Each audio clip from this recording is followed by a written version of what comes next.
పితా పుత్ర పవిత్రాత్మ నామమున ఆమెన్. దివ్యవాణి వినుచున్న శ్రోతలకు శుభోదయం. క్రీస్తునాథుని యందు ప్రియ సహోదరి సహోదరులారా, ఇశ్రాయేలీలను ఐగుప్తు దేశమును విడిసిసాగిపోమ్మని దేవుడు వారికి ఆజ్ఞాపించిన తరువాత బానిసత్వము నుండి విడుదల పొందిన ఆ జనులను దేవునిలో ఐక్యమయ్యే ఒక జనసమూహముగా చేయుట ఎంతో ఆవశ్యకతను సంతరించుకుంది.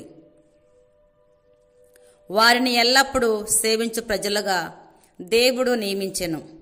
ఈ విధముగా వారు దేవుని ఎలా సేవించాలి, ఎలా ఆరాధించాలి, ఆయనకు లోబడి ఎలా జీవించాలి అనే మోషే ద్వారా యెహోవా దేవుడు ఆజ్ఞలను వివరించి చెప్పారు.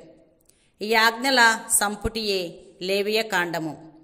ఈ ఆజ్ఞలను గైకొనుటయే దీని యొక్క ప్రాముఖ్య అంశము.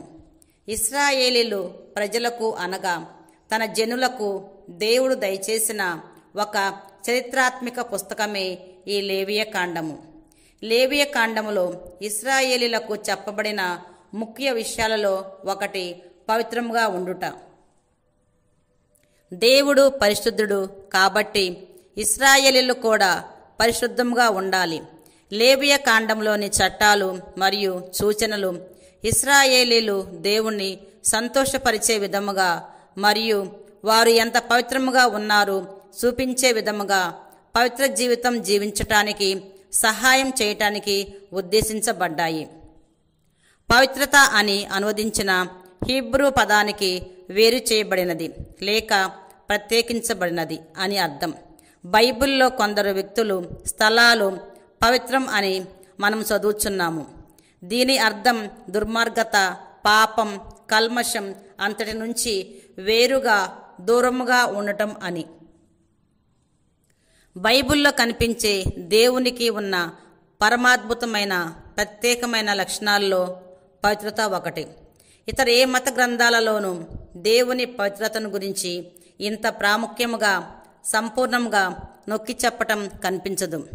దేవుని పవిత్రత ఏ లోపము లేనిది, పరిపూర్ణమైనది, ఇంత అని చెప్ప వీలు కానిది. బైబిల్ అంతటిలో ముఖ్య అంశం ఏమిటంటే పాపాత్ములైన మనుషులు క్షమాపణ పొంది పాపాల నుంచి శుద్ధులై పవిత్రులై దేవుని మహిమాన్వితమైన పవిత్ర సన్నిధానంలోనికి రాగలిగే విధానం. దేవుడు మనుషులను వేరుపరిచి తన కోసం వారిని ప్రత్యేకించుకుంటే వారు పవిత్రులని బైబిల్ చెబుతుంది. కానీ దానికి మన సహకారం, కృషి అవసరం.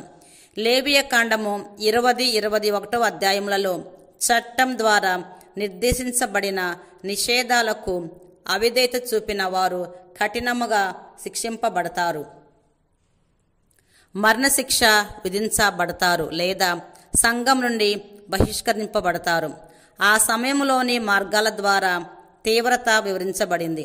ఇశ్రాయేలీలు నిరంతరం సంప్రదింపులు జరుపుచున్న అన్ని మత ఆచారాల నుండి తన్ను తాను రక్షించుకోవాలనే హెచ్చరిక ఆ కాలపు సాంస్కృతిక వాతావరణములో ఎంతో లోతుగా పాతుకుపోయింది. పవిత్ర దేవుడు తాను ఎన్నుకున్న ప్రజలు పవిత్రముగా ఉండాలని కోరుకున్నాడు.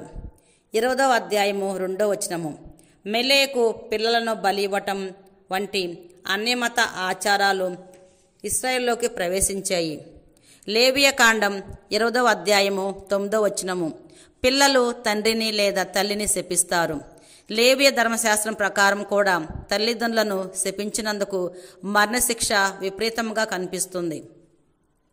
ద్వితీయోపదేశ కాండము 21వ అధ్యాయము 20-21 వచనంలో వివరించిన విధముగా ఇది తీవ్రమైన మరియు పునరావృత నేరాల కోసం ఉద్దేశించబడి ఉండవచ్చు.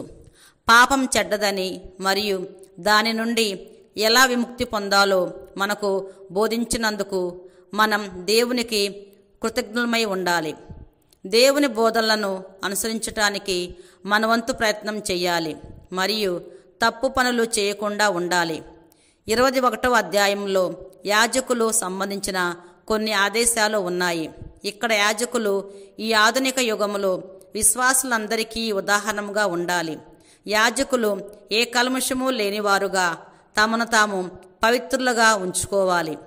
ఇప్పటి విశ్వాసులలో కనిపించిన ఆధ్యాత్మిక విషయాలకు ఈ నియమాలు దృష్టాంతాలుగా ఉన్నాయి. యాజకులు మన ప్రధాన యాజకుడైన క్రీస్తుకు గుర్తు కాబట్టి వీరు చేసే కార్యం పవిత్రమైనది, మహత్తరమైనది. మనుషులతో ఎలాంటి సంబంధమో ఈ కార్యానికి అడ్డు రాకూడదు. 18-20 వచనాల్లో కనిపించే శారీరక లోపాలు మనిషిని దేవుని సేవకు అయోగ్యునిగా చేసే ఆత్మ సంబంధమైన లోపాలకు సూచనలుగా ఉన్నాయి. యాజకులు ప్రధాన యాజకుడు క్రీస్తులాగా ఉండాలని మరియు ఇతరులు అనుసరించడానికి మంచి ఉదాహరణగా ఉండాలని 21వ అధ్యాయం తెలియజేస్తుంది. క్రీస్తు ప్రభువు పవిత్రుడు, పరిపూర్ణుడు కాబట్టి అతని అనుసరులుగా మనము కూడా పాపము లేకుండా పవిత్రముగా నిష్కలంకముగా ప్రయత్నించాలి. ఆమేన్.